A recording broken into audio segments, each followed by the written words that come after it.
श्रीमद् भागवत सुनने वाले सभी श्रोताओं को राधे राधे। और अब दिवाली के बाद जो अगले पार्ट बनेंगे उनको डालेंगे, क्योंकि दिवाली के समय सब लोग व्यस्त रहते हैं। तो आज हम जानेंगे कि शरणागति कितने प्रकार की होती है। तो शास्त्रों में 6 प्रकार की शरणागति कही जाती है। तो इस प्रकार है।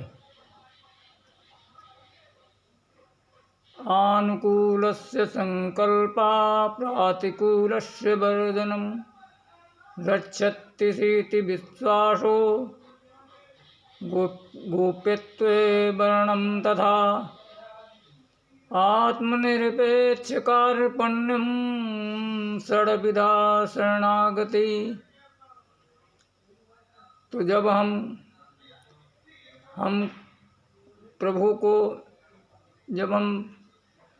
प्रभु से प्रेम करते हैं, तब सर्वप्रथम सूत्र है आनुकूलस्य संकल्पा। हम जिससे प्रेम करते हैं हमको उसके अनुकूल रहना चाहिए। तो प्रभु के अनुकूल हमको रहना चाहिए, क्योंकि जब उनके अनुकूल रहेंगे तो ही हम उनका प्रेम पा सकेंगे। तो उनके अनुकूल कैसे बने? तो वो जो कहें, जो उनका आदेश हो, उसी का हम पालन करें, और जो उनको अच्छा लगता हो वही हम व्यवहार करें। तब हम किसी के अनुकूल रह सकते हैं। और जब उनके अनुकूल रहेंगे तो वो प्रभु हमारे पे कृपा करेंगे। और दूसरी शर्त है प्रातिकूलस्य वर्जनम। जो प्रभु को पसंद न हो वो हमको भी पसंद नहीं होना चाहिए। तब ही रुचि मिलेगी। क्योंकि प्रभु को पसंद है कि प्रभु कहते हैं कि मोह ही कपट छल छिद्र न भावा। तो हमको भी अपने हृदय में छल कपट इससे दूर रहना है।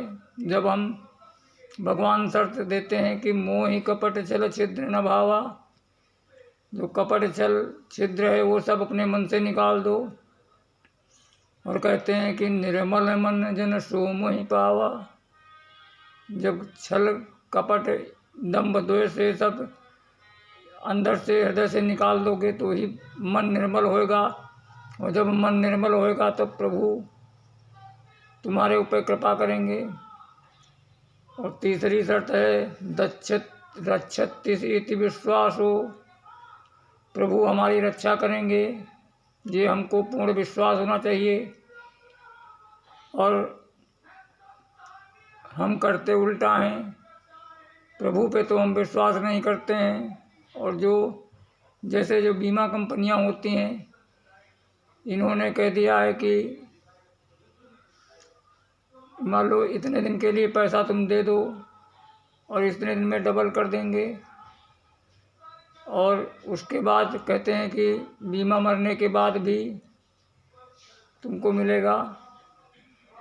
और योगक्षेमम वहाँ में हम कहते हैं कि हम सभी आपका वहन करेंगे। लेकिन जो प्रभु ने वचन पहले ही दे रखा है, आज के 5000 वर्ष पहले गीता में, कि प्रभु कहते हैं कि योगक्षेमम वहाँ में हम, तो उनको तो हम विश्वास नहीं करते। और जो आजकल की कंपनियां हैं उस पर हम लोग विश्वास कर लेते हैं। तो इसके लिए इष्ट के ऊपर पूर्ण विश्वास होना चाहिए। रक्षति इति विश्वासो। और चौथी शर्त है, विधि है गोप्यत्वेन वर्णम तथा। हमको प्रभु का वर्ण करना चाहिए गुप्त तरीके से। जिस प्रकार जब तक कन्या का वर्ण नहीं होता है तब तक वो स्वतंत्र रहती है। लेकिन जब उसका वर्ण हो जाता है, उसका विवाह हो जाता है, तब वह पति के ऊपर निर्भर हो जाती है कि अब जो भी जिम्मेदारी है वो पति की है, वो एकदम निश्चिंत हो जाती है। उसी प्रकार हमको भी उन जगतपति के साथ अपना संबंध बनाना चाहिए। और वो भी संबंध कैसे बनाएंगे, क्योंकि जब हम गुरु की शरण में जाएंगे तब वो ही हमारे और तुम्हारे बीच में जो जीव और परमात्मा के बीच की सीढ़ी है वो गुरु है। तो इस प्रकार जब गुरु की शरण में जाएंगे तो वो प्रभु के साथ तुम्हारा संबंध करा देंगे। तो इस प्रकार हमको प्रभु का वर्ण करना चाहिए। गोपित्वम वर्णम तथा। और 5वीं शर्त है आत्मनिर्क्षेप। जब हम गुरु की शरण में जाएं तो अपने को एकदम गुरु के ही ऊपर। तो 5वीं विधि है आत्मनिर्क्षेप आत्मनिर्क्षेप, कि हम जब गुरु के पास जाएं तो एकदम दंड के समान उनके चरणों में गिर जाएं और उनसे प्रार्थना करें कि हे गुरुदेव, अब ये जो मैं आपकी शरण में आ गया हूँ, जिस प्रकार जो बढ़ई होता है वो लकड़ी को जो चाहे वो बना दे, उसी प्रकार गुरु की शरण में जाकर हम गिर जाएं और कहें कि प्रभु अब सौंप दिया इस जीवन का सब भार तुम्हारे चरणों में। अब उत्थान या पतन सहकार तुम्हारे चरणों में। अब आप चाहें तो हमको उत्थान करें और आप चाहें तो हमको पतन करें। इस प्रकार कार्पण्य विधि से गुरु की शरण में जाना चाहिए। जिस प्रकार जो तिनका होता है वो नदी के प्रवाह में चला जाता है और उसका अपना कोई उद्यम नहीं रहता है। अब नदी चाहे तो उसको पार लगा दे और नदी चाहे तो उसको डुबो दे। इसी प्रकार कार्पण्य विधि से गुरु की शरण में जाना चाहिए। तस्मात् गुरु मेवाद विगच्छते। और 6ठी विधि है कार्पण्यम। कार्पण्यम कहते हैं दैन्यता को। ये भक्ति की प्रथम सीढ़ी है। नैत्यानुसंधान। तो कहते हैं कि कितना छोटे बनो। कहते हैं कि राई का 20 हिस्सा तापुनि पाछे 20 ताथे नन्हे हुई चलो तो मिले हैं जगदीश। एक राई होती है।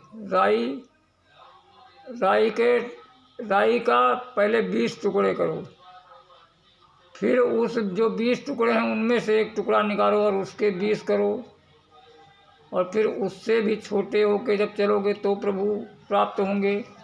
तो हनुमान जी ऐसे ही हैं, एकदम दीन भाव की तरह भगवान की भक्ति करते हैं।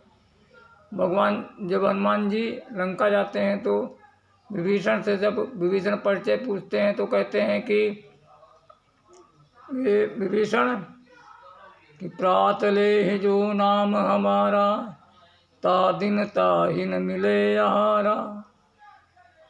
हनुमान जी कहते हैं कि विभीषण, मैं अपना क्या परिचय दूँ। मेरा तो नाम ही ऐसा है कि जो मेरा नाम लेता है उसको दिन भर भोजन नहीं मिलता। और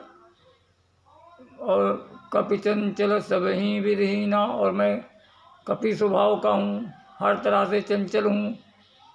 तो हनुमान जी देखो इतने महान भक्त होकर भी किस प्रकार अपनी दयनता की भावना दिखाते हैं।